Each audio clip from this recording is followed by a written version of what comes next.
Shanti, could you talk about the difference between happiness from pleasure and happiness, real happiness from bliss? Yes.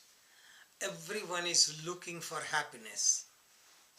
We live because of happiness. We thrive on happiness. Everyone wants permanent happiness. Permanent happiness is called bliss. Usually, people look for happiness. Where do we go for happiness? How do we get happiness? How does it come from? Where does it come from? Just think about it. People don't think. It comes from five senses: seeing, hearing, tasting, touching, and smelling. But with the senses, they only reflect. Eyes reflect the light, what it sees. But unless it connects with the brain center, mind doesn't recognize it. So we don't see with our eyes, we don't hear with our ears, we don't smell with our nose, we don't experience the touch with our skin, and taste with our tongue. Only with the brain we do. And when mind gets experience, again, mind just recognizes, I got something, but doesn't recognize. When intellect comes in the picture, then it creates duality.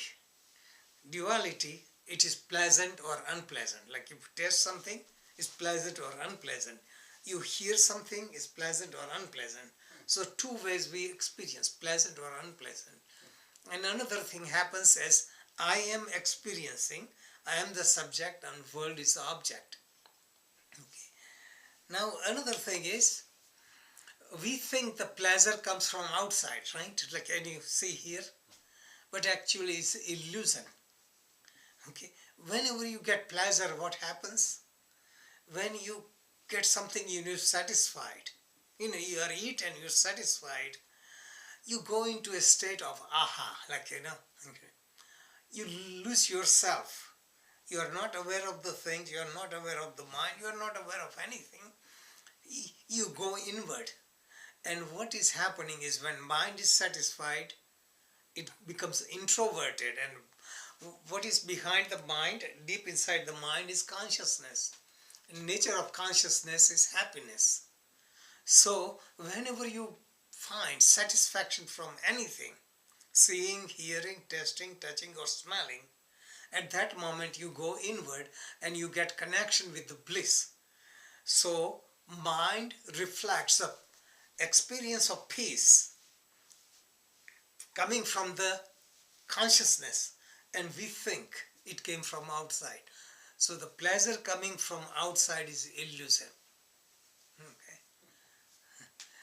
So this is why, and if you consider pleasure coming from illusion, all the pleasures are painful.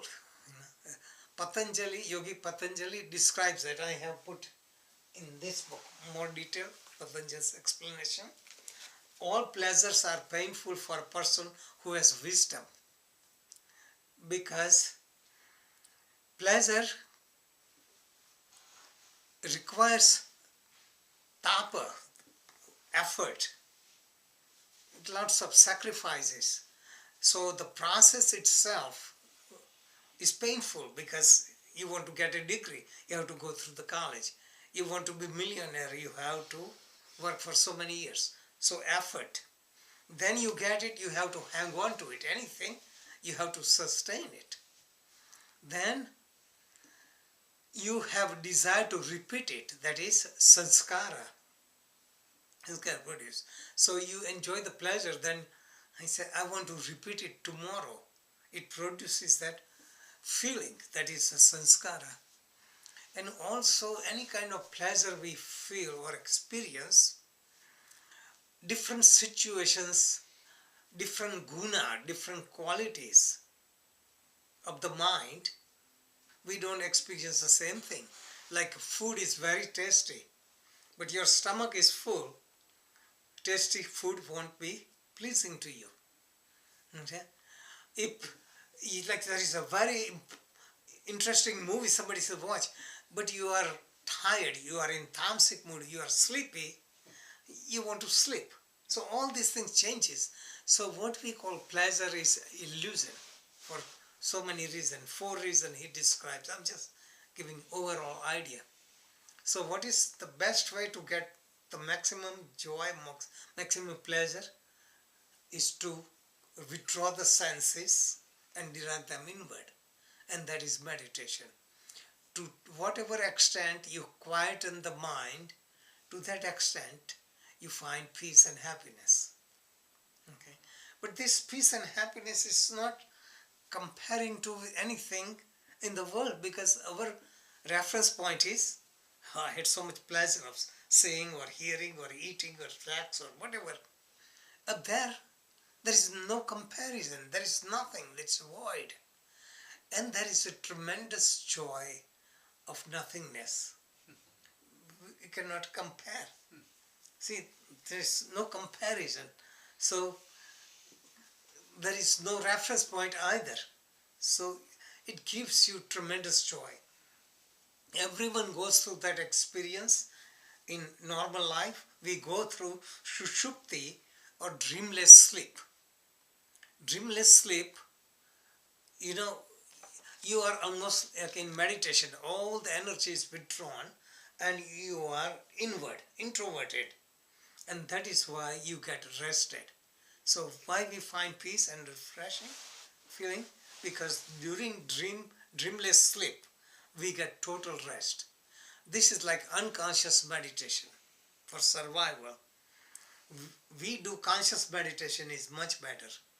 Other thing in the sleep happens is we have dreams, and dreams are also necessary because all the tension of the daytime we release during the dream. So both aspects of sleep are necessary, dream and sleep. So when we go into deep sleep, we don't remember anything, there is nothing. But only thing we remember, I had a nice sleep, like something like that, and that is experience. So deep meditation, you get connected with consciousness, is the absence of everything, and it gives a different kind of joy. When you come out, you feel good. But why? I don't know. There's nothing you can compare. So it's no comparison. So people have wrong idea about meditation. It feels good, I have from vision. There's no such thing. Okay? Because again you have experience, you look for experience, you are in the mind, it is transcending the mind. Okay? So the experience of bliss and experience of pleasure are two different things. And most people have no clue. Though they experience it in a dreamless sleep and also experience, they get something satisfaction from any kind of pleasure they experience for a moment, but they don't recognize it. But why do you have to do effort for both? Because there is a lot of effort that goes into a meditation. Yes, meditation actually is effortless. Okay, so you look from that standpoint. It takes effort doing something, it is doing nothing. Just being yourself. Okay, so actually it's effort. Seeing is effort, hearing is effort. If you look from that standpoint, there is effort to keep the fist closed. Effortless, because you do nothing. Okay, so when you sleep, it is effortless. You have to do anything for going to sleep. If you think you have to do something that will keep you up from sleeping. So really, when we are sleeping, we are dropping this, and there is no more thought, there is no more stimulation. We fall asleep. So meditation is also effortless from that standpoint. Okay. So this